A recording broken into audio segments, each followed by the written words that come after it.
Hi, everyone. I'm Jane, an ordinary 27-year-old girl. A few years ago, my life took an unexpected turn. This is my story, direct and real. It all started when I changed jobs and became an accountant at a new company. There I met Mark. He was a confident, charming sales guy with a smile that could sell anything. Our first meeting was in the break room due to a faulty coffee machine in the office. "Hi, you're the new accountant, right?" Mark said, leaning carelessly against the doorframe and grinning. "My bad, I'm Jane, and you are?" I replied, trying to act calm but feeling curious deep down. "I'm Mark, head of sales and unofficial coffee machine expert," he said with a wink. We both laughed, and from that moment on, we struck up a relationship. 2 years passed, and Mark planned the most romantic proposal. A weekend trip to the beach, dinner at sunset, and then he got down on one knee. It was like a scene out of a movie. I said yes without hesitation. Our wedding was just beautiful and filled with love. After the wedding, time flew by quickly. We began our married life at my grandfather's old house, a charming place with a rich history that I had always adored.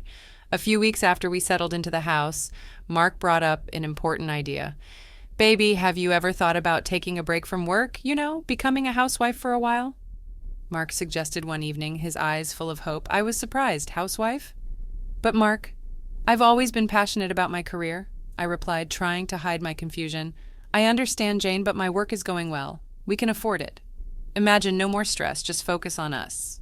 Maybe we'll start a family soon," he said, holding out his hand to me. His words were convincing, and I couldn't help but give in to his enthusiasm. So, against my better judgment, I said yes. Why not shake things up, right? The first few weeks were exciting. I finally had time to garden, read, and try new recipes. Mark would come home with a clean house and dinner on the table. In the evenings, we made plans and laughed. It was like a drawn-out honeymoon. But as time went on, I began to feel anxious. I missed the challenges of work and the satisfaction of solving difficult problems. I even missed the annoying buzzing of the office phone. But I brushed these feelings aside, telling myself it was just an adjustment period. Then things started to change. Mark's compliments about the house or dinner turned into expectations. If dinner was late or the house wasn't perfectly cleaned, he made remarks that hurt me more than I wanted to admit. I felt less like a partner and more like a servant. I called my best friend Laura to talk about it. I feel like I'm losing a part of myself," I confessed to her. "You're a firecracker, Jane. Don't let this housewife gig douse your spark," Laura encouraged, her voice a mix of concern and support. Laura had a good point. I've always prided myself on being independent, making my own way. Now I felt lost in a role I never imagined playing. After settling into this housewife routine, I thought I had everything figured out, but I was mistaken.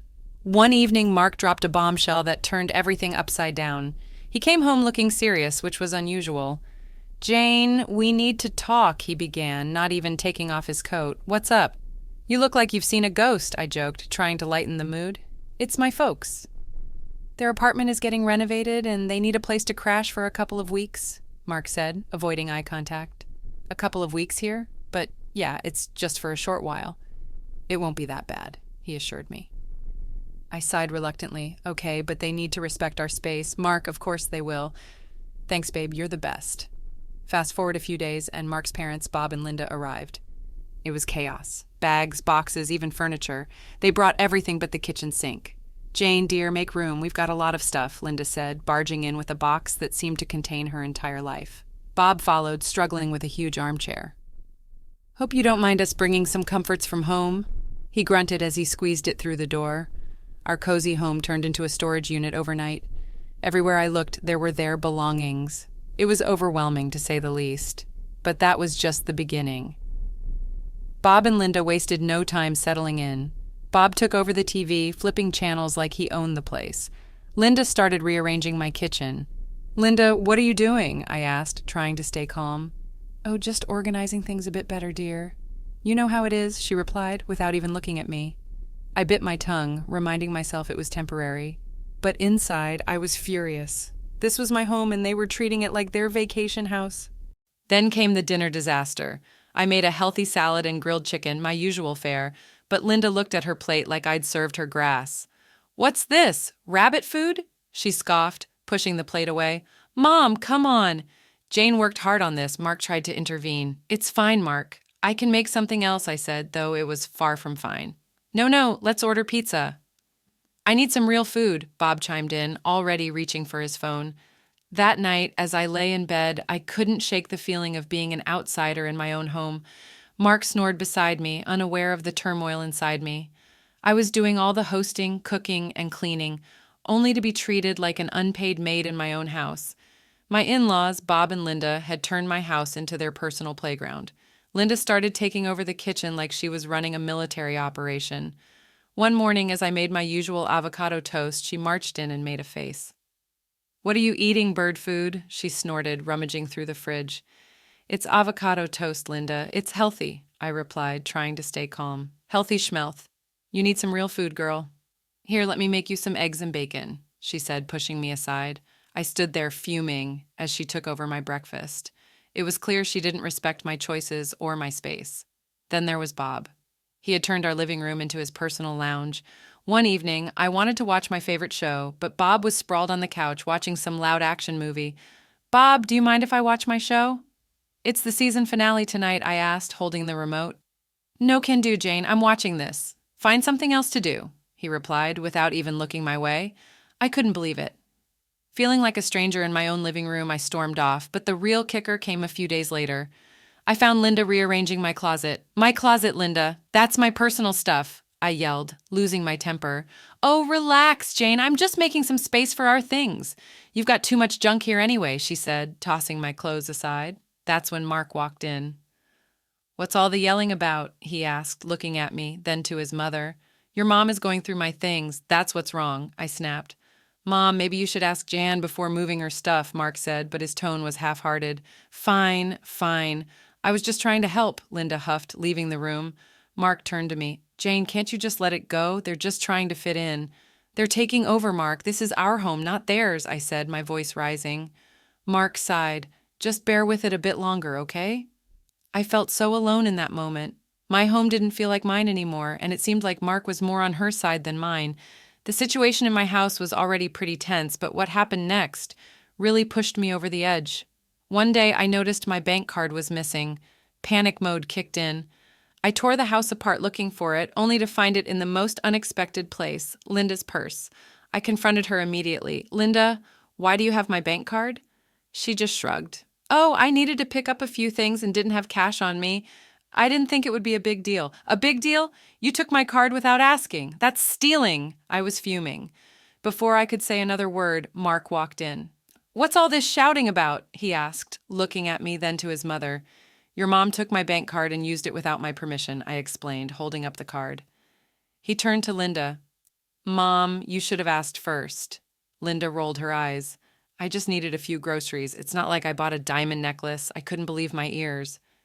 "It's my money, Linda. You can't just take my things." That's when Mark dropped a bombshell. "Jane, let's not blow this out of proportion. You live off my money anyway, so what's the big deal if my mom uses it?" I was speechless. His words hit me like a slap in the face. "Your money? I can't believe you're saying this. It's our money and our marriage." He just shrugged.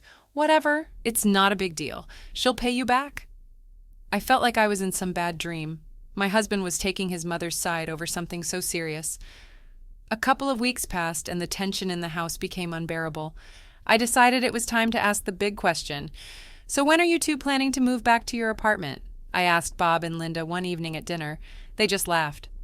"Move back? Why would we do that?" Linda said, exchanging a look with Mark. "Yeah, we've decided to stay here. It's much nicer, and Mark doesn't want to waste money on rent for us," Bob added. I turned to Mark, looking for some sort of explanation. He avoided my eyes. "Yeah, Jane, it doesn't make sense to rent a place for them when we have space here," he said. I sat there stunned. My home, my sanctuary, was being overtaken. My husband, whom I thought was my partner, was now telling me his parents were here to stay. Just when I thought things couldn't get worse, they did. One day I decided to go for a jog to clear my head, but luck wasn't on my side. I tripped and fell, and the pain was instant. I knew I had broken my leg. Hobbling back home was a nightmare. When I got back, I found Mark and his parents in the living room. "Mark, I think I broke my leg." "I need to go to the hospital," I said, trying to keep the pain out of my voice. Mark looked up, annoyed. "What now, Jane? Can't you see we're busy here?" Linda chimed in. "Oh, stop being dramatic. It's probably just a sprain. No, it really hurts." I need help, I insisted, feeling the room spin from the pain. Bob scoffed. At your age, you shouldn't be running around like a teenager. Serves you right. I couldn't believe what I was hearing. I'm in pain here. Can't any of you see that? Mark finally got up, his expression more of inconvenience than concern. Fine, I'll take you, but this better not be simply to get out of housework. At the hospital, it was confirmed, a broken leg. The next few weeks were hell. I was stuck at home on crutches, unable to do much. You'd think my husband and his parents would help, right? Wrong. They acted as if nothing had changed. I was still expected to cook and clean. One day I was trying to make lunch, balancing on my crutches. Linda walked in and saw me struggling. Can't you do that any faster? We're hungry, she said, not offering to help. I'm doing the best I can on one leg, I snapped, my frustration boiling over. Well, it's not good enough. You're being incredibly lazy, Linda retorted. That's when Mark walked in. What's going on here? He asked, looking at me, then to his mother. Your wife is taking forever to make lunch. It's like she's using her injury as an excuse, Linda complained. Mark sighed. Jane, can't you just try a bit harder? We're all hungry here. I was in disbelief. Try harder? I'm on crutches, Mark. What do you expect me to do? He just shrugged and left the kitchen with his mom, leaving me there, seething and in pain.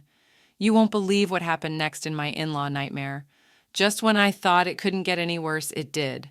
A few weeks after my injury, Linda and Bob announced they were hosting Thanksgiving at our house and inviting their relatives over. The news hit me like a ton of bricks. Thanksgiving at our house? I asked incredulously. How am I supposed to manage that with my leg like this? Linda just waved her hand dismissively.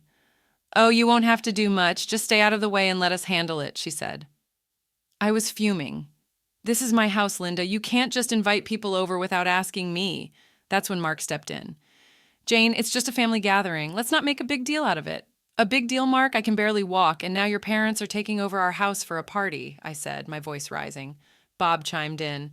We thought it would be nice to have a family gathering here. After all, we're all living under the same roof now. And Linda dropped another bombshell. Actually, Jane, we were thinking it might be best if you stayed somewhere else for a couple of weeks. With your leg and all, you'll just be in the way. I stared at her, completely dumbfounded. Stay somewhere else? In my own house? Yes, dear, just for a couple of weeks. It's for the best, Linda continued, as if she was doing me a favor. I felt my blood boiling. You want me to leave my house so you can play host? That's insane, Mark chimed in, trying to sound reasonable. Jane, it's just for a short while. It'll be easier for everyone. Easier for everyone? This is my home, Mark. I'm not going anywhere, I shot back, my voice shaking with anger. Bob shrugged. We thought you'd appreciate not having to deal with the stress of the holiday. That was it. I lost it. Get out, both of you. Get out of my house now, I yelled, feeling a mix of rage and disbelief. Mark's face turned red with anger. Jane, you're being unreasonable. They're my parents. You can't just kick them out. Unreasonable? They're taking over my home and you're letting them, I practically screamed. Mark's expression hardened. If you can't respect my parents, maybe we shouldn't be together. Is that what you want? A divorce? I glared at him, feeling a rush of adrenaline. Without a word, I went to my desk drawer and pulled out a set of papers I had prepared just in case things went south. What's this? Mark asked, his voice faltering as he took the papers from my hand. Divorce papers. I've had them ready for a while now, I said, my voice steady. Mark looked at me, then at the papers, and back at me. Are you serious? You'd really go through with this? Yes, I am. I won't be bullied in my own house, not by you, not by anyone, I said, feeling a strange sense of empowerment amidst the chaos. Linda and Bob just stood there, speechless. Mark looked like he had been punched in the gut. The room was thick with tension. Make your choice, Mark, your parents or our marriage, I said, holding my ground. Mark laughed, a cold, hard sound that sent shivers down my spine. Fine, he said. And to my shock, he signed the papers right there and then. You'll regret this, Jane. You can't even support yourself without me, he said. I faced him, feeling a mix of relief and disbelief. I'll manage, I said, though my voice was barely a whisper. He shrugged. You're lost, then. He and his parents gathered their things and left just like that. My marriage was over. The moment the door closed behind them, I felt a strange sense of peace. I was alone, yes, but it was a better alternative to the constant tension and disrespect. The first thing I did was change the locks. It felt like I was securing my own personal fortress. Thanksgiving came around faster than I expected. I was still adjusting to my new reality, finding comfort in the quiet of my home. Then, unexpectedly, there was a knock at the door. I opened it to find Mark, his parents, and a bunch of their relatives standing there, ready to celebrate. "What are you doing here?" I asked, stunned. "We're here for Thanksgiving, Jane." "Did you think we were serious about not coming?" Mark said with a smug look. I couldn't believe the audacity. "You're not welcome here anymore, Mark. This is my house, and you're not my family, not after what you did," Linda piped up. "Oh, come on, Jane. Don't be so petty. Let's just have a nice dinner." I stood my ground. "No, you need to leave now." Mark laughed. "You can't kick us out. This was our family home. Not anymore." "I changed the locks, Mark. You gave up any right to this house when you signed those papers," I said, feeling a surge of empowerment. There was a moment of silence. Then Mark's face turned red with anger. "Fine. Have it your way," he said. And they all turned and left. After the Thanksgiving showdown, I started to rebuild my life. And let me tell you, it wasn't easy, but it was mine. A few weeks after Mark and his family left for good, I was sitting in my quiet, peaceful living room when my best friend Laura dropped by. "Hey, Jane, how are you holding up?" Laura asked as she walked in, her eyes scanning the room. "Better than I expected, actually," I replied, offering her a smile. Laura sat down, looking at me closely. "You seem different, stronger, somehow." I chuckled. "Yeah, I guess getting rid of dead weight does that to you." We both laughed, and in that moment, I felt lighter than I had in months. "But seriously, what's next for you, Jane?" Laura asked, her tone shifting to something more serious. I took a deep breath. "I'm going back to work. I've already started looking for accounting jobs. I'm not going to lie, it's a bit scary, but it's time to get back on my feet."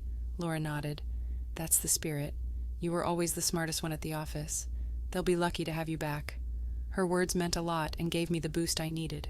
I was ready to face the world again, on my own terms. The next few weeks were a whirlwind of job interviews and getting my life back on track. I landed a great position at a local firm, and for the first time in a long while, I was excited about the future. My home was mine again. My life was mine again.